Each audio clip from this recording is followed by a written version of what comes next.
Betsy and Thomas here for the American Intelligence Media. Thomas, tonight on Truth News Headlines, I'll be posting an article that's just come out about Netanyahu, who is accusing Iran of developing secret projects to test and build nuclear weapons. And when I saw the articles coming out, I immediately gave them to you and said, what's up with this story? Because our listeners are going to want to know. What's up? Well, people will think it's World War III, of course, and they'll think that if this all has to do with the Iranian nuclear deal and whether or not Israel is going to, get into a war with Iran, whether Iran is going to move weapons into Syria, getting closer to Israel, and then under the auspices of the cover of war and civil war in Syria, strike at Israel. Well, Israel's already said that they will strike at Tehran if any missiles come at them from Syria, right? So all of those things will make people very confused because Trump has till May 12th to supposedly determine whether or not he is going to stay in this agreement with Iran. Well, remember, it is not a bilateral agreement. It's a group of 6 nations, including China, who think that Iran should not have nuclear weapons. Well, this gets a little complicated. We got to go back in history as always if we want to lay the foundation to understand that TED Talk that Bibi Netanyahu gave, which was absolutely so silly. Now, wait a minute. When you say that, this is the video that he did to present his findings that Iran still has nuclear capabilities and they have been building their nuclear program in secret. Yes, he gave a talk in Tel Aviv at the Ministry of, let's call it the Ministry of War. And, he did the whole TED Talk thing, but he doesn't know how to use a PowerPoint presentation very well. And, he had his big reveal and he had his big message and he had, beautiful fabrics over the two bookshelves that held all the exact materials that he stole in a special, amazing spy attack, a black ops attack. He can't really tell you much about. And then he takes off another piece of material and there's 183 CDs that have all this information on them. And then he's got this, projection of his TED Talk up on the screen and he's trying to convince you that they just went into this garage. He shows you a picture of a garage. And could be any garage. Any garage. And then inside that garage, which had no defensive systems whatsoever, were all these vaults. And in these vaults were these secret things. Well, okay, you'd have to be an idiot, Mr. Netanyahu, not to know that starting in 2005, America and Israel worked against the Iranian program in an active cyber warfare attack called Stuxnet. And it got out of hand because it was an Israeli-American project, which was very effective, which I'll describe in a minute, and then it started to be used in many other places, and that's the reason it came to be known. But what it was a cyber attack upon Iranian centrifuges that were, of course, creating uranium, enriching uranium. Now, generally, you can kind of get away with the lie that you're doing nuclear just, for nuclear, and you're not doing it for nuclear power until you really, for nuclear bombs, unless you really start to refine the uranium and then you take it into the step that you need. You need highly refined fissile material of uranium and plutonium. So you have to have certain enrichment capacities. Well, Iran was breaking the deal, and they were doing this with their centrifuge project. And so Israel and America went in and basically caused them to have a malfunction through really what was a virus called Stuxnet, Stuxnet, Stuxnet. And this is very famous. Everybody knows about this. And so it blew up their centrifuges and stopped them. And we got to stand back and say, you see, we blew up your attempts to create nuclear bombs because you threatened to use them all the time on Israel and America, all the time, nonstop. Your Ayatollah Khomeini, whoever one is in power at the time, never stops threatening America to kill all Americans, and same thing, you're going to blow up Israel. So we should, of course, allow them to have a bomb. No, wrong. But that's neither here nor there. The point is that this is what happened. So then in 2010, again, it was found that they were underground. They had nuclear facilities, and they were certainly planning to make a bomb. Everybody knows that. And in 2012, the company in Texas, Stratfor, WikiLeaks put out thousands of their emails showing that they had sent in an Israeli Kurdish team into Iran, into the subterranean nuclear facilities, grabbed all their materials, the very materials that Netanyahu says he just grabbed recently. Wrong. Grabbed all those materials, brought them out, bragged about them, and then blew up the facility. Now, this didn't get out much into the news because Iran didn't want anyone to know that they were doing this. And so those things were stolen a long time ago. They were stolen back in 2012. And so what he's probably showing you, in my opinion, is what they stole then. But he's making a big deal out of it because the Iran nuclear deal, somehow Trump is going to decide whether he's going to stay in it after May 12th because they've been breaking all the rules. Well, that's what I'm saying to you when I showed this. I said, well, isn't the timing suspect here? Look, they could build thorium plants. They don't need nuclear. Please, stupid people out there who believe that this has something to do with anything but building bombs. And of course, they have. Let's wait a minute before you go there. Just because some people may not understand what thorium is, and we don't want to go into a big discussion here. But in thorium, you can create energy, but without the detrimental energy that you would find in bombs. So the reason they like to use uranium is they can making bombs, or as a byproduct. There is no need for such a thing as peaceful nuclear power plants when thorium can replace them. Right. There needs to be no uranium enriched but except then for Hillary the starting and all material. these uranium one thugs aren't going to get their big money if the gig's up and the game's over and people know about thorium. Exactly. So the game of playing nuclear weapons is, look what happened in North Korea. North Korea said they were going to build a bomb a long time ago. His dad said this. Kim's dad said this. And so what happened? Russia came in and gave him untold amounts of money to build nuclear power plants so that they would not create a plutonium enrichment plant, or these enrichment plants, specifically for making weapons. And what happened? They built 2 plants for them, and then they built the enrichment plant. And so Russia came in and closed down the nuclear power plants and said, okay, if you destroy the enrichment plant, started up the nuclear power plants with another agreement. What happened? They built the enrichment plant to get back again. And then America got involved. And I think it was Clinton, and then later Obama continued to pay $4.5 billion to North Korea to say, please don't build a nuclear bomb. Don't have these enrichment plants. Don't take the plutonium created from your nuclear plants and use it for weapons. And they said, of course we won't. Just give us the $4.5 billion. So here's what really happened there. I should make this perfectly clear for people. North Korea, went nuts with the material that we gave them, $4.5 billion. They bought basically used missiles from the Ukraine and other satellite countries from the USSR when it collapsed. And that's where they got these missiles, these warheads, and that's where they got some of the fissile material that they use for the warheads. But they're idiots, and so they exploded the mountain, and they lost a lot of people.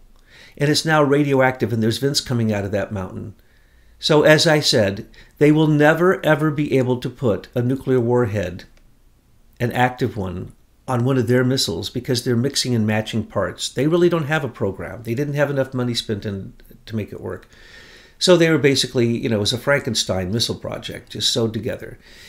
And so there are explosions underground, which he was using as his threat, and he was basically shooting off firecrackers. He was shooting off the things he had bought from other countries to show us his power and his might.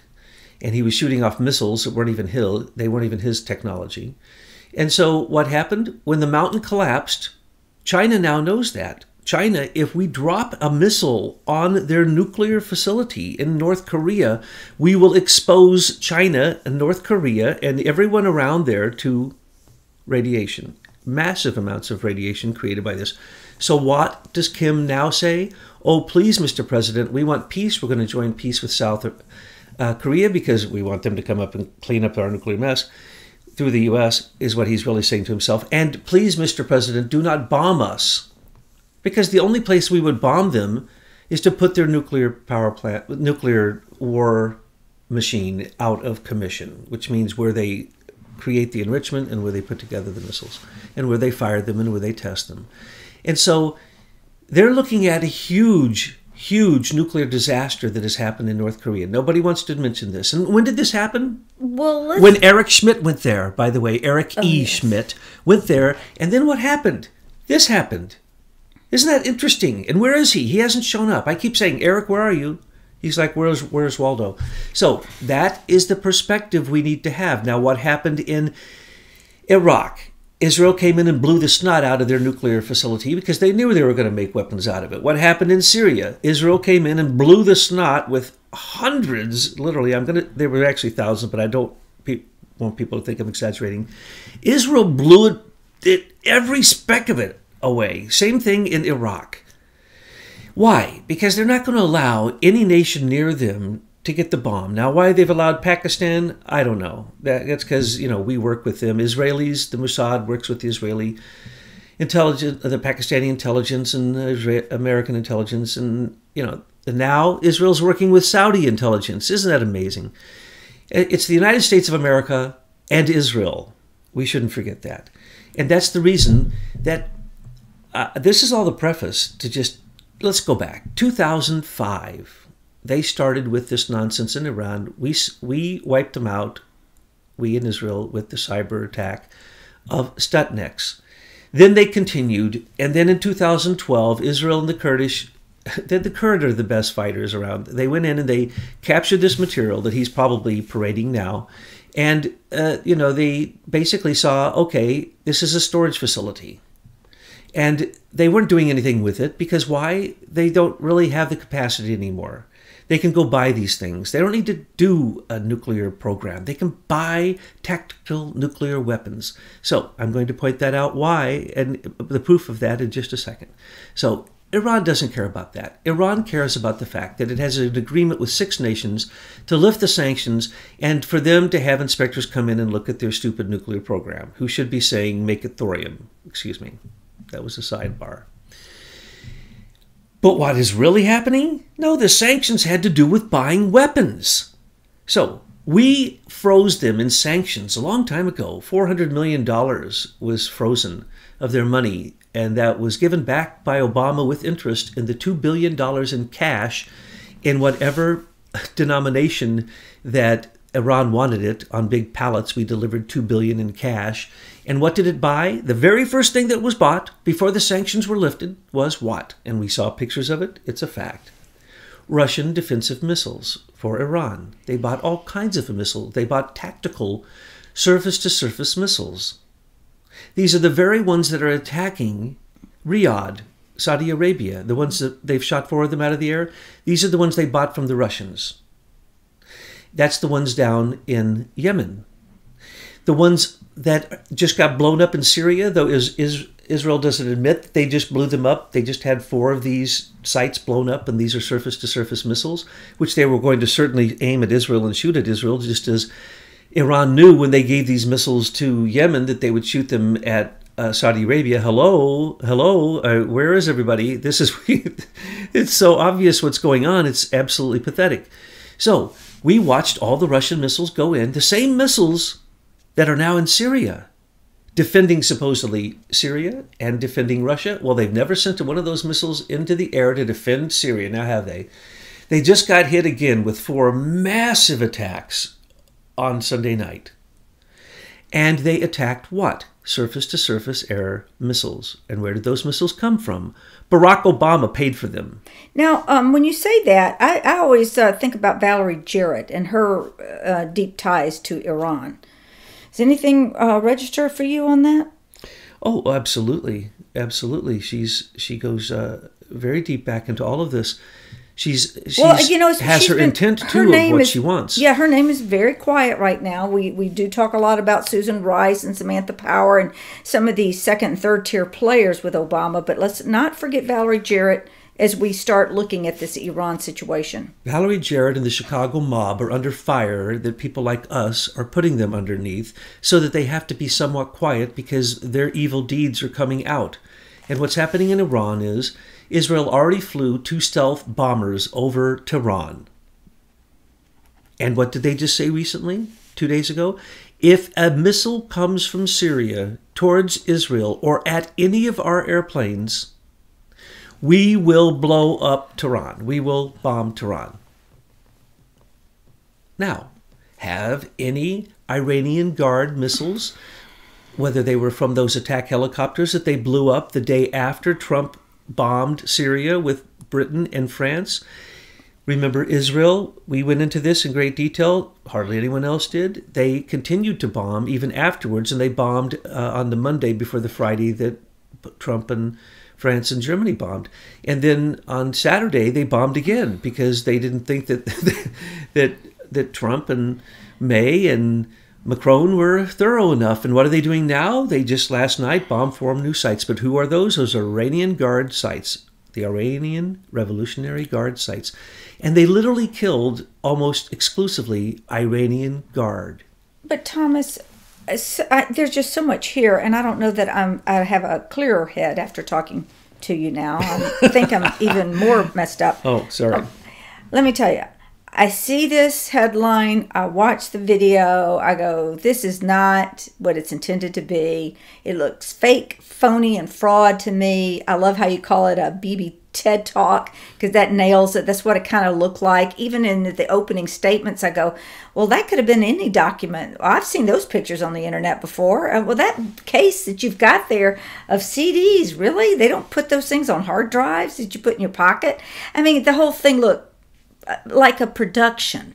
So that's why I ask you to look at it. So tell me, without going into all the weeds, what is his objective? What is he trying to do with this little TED Talk? Oh, I hadn't gotten there yet. Well, no wonder. It's taken so long. I'm losing you in the weeds. I'm having fun. I know you are, but the rest of us just want to get to the point. This is brilliant. Okay, get to it. Bibi sends his attack aircraft out to the Golan Heights, fires his missiles, blows up their missiles. They don't even know who attacked them. They don't even know where the attack came from. And now that Trump, France, and Britain have bombed them, who is going to be blamed? Nobody. There have been over 200 specific attacks, and some of those specific airstrike attacks from Israel against Syria, almost all of them have been against Hezbollah, which are Iranian-backed forces. Now that Iran has conquered Iraq and moved into Syria and it's trying to set up its bases there, we can expect, as we told you the other day and told you repeatedly, that Netanyahu is going to continue to bomb the holy snot out of them. And God forbid Iran, if they ever build anything above ground or below ground. Remember. So is this his excuse to continue bombing them? He's going to continue to bomb. That has no bearing whatsoever. Well, then why does he get out and do this little propaganda talk? That's for the Iranian deal. That was his contribution to trying to convince Trump, who he thinks must be an idiot, and Trump has already outsmarted him. He has no idea. I won't even tell you what Trump has planned for him. But anyway, the point is that he's not going to convince anybody with that nonsense. Okay, so nothing to worry about it. Move along. Well, no, what's going to happen is Trump is going to say the following, as he did with TPP. I don't get into multilateral deals, especially with China as one of the bargainers. And other countries I can't trust. I won't even name those countries. But there's 6 countries involved in the Iranian stupid deal.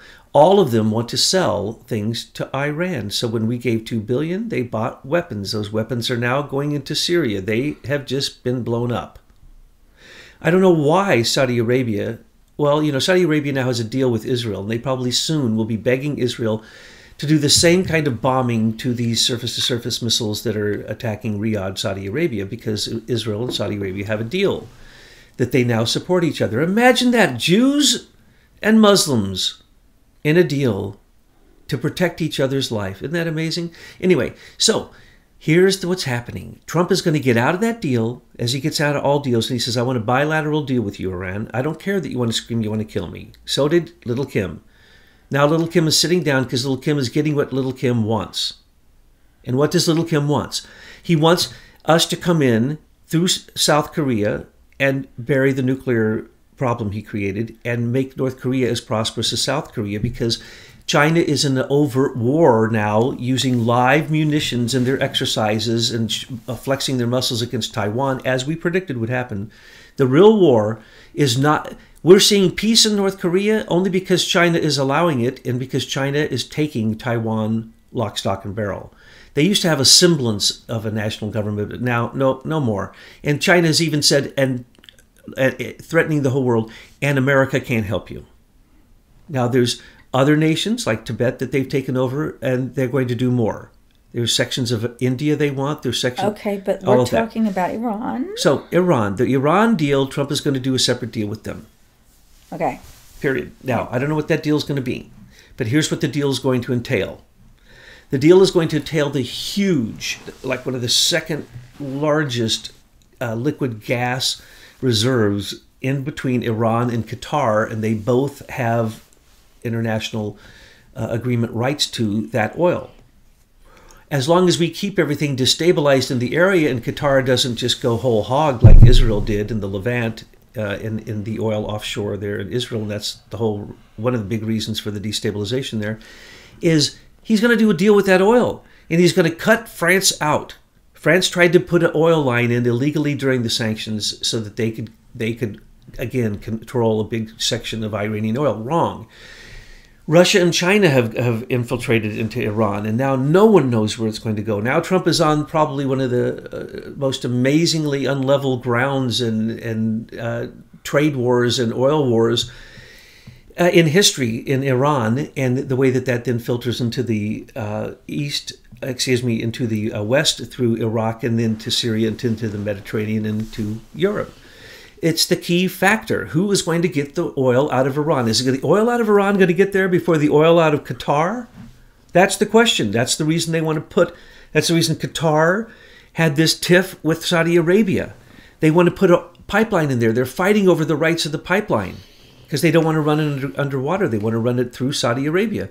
And then Saudi Arabia wants to just run a huge pipeline into Europe. So it's that pipeline, Qatar, Saudi Arabia's pipeline, coming in, and Israel gets a piece of that now. That's the reason Israel is defending Saudi Arabia. That's what Trump went there to do. He's saying, look, I have some in with Israel. Nobody does, but I do.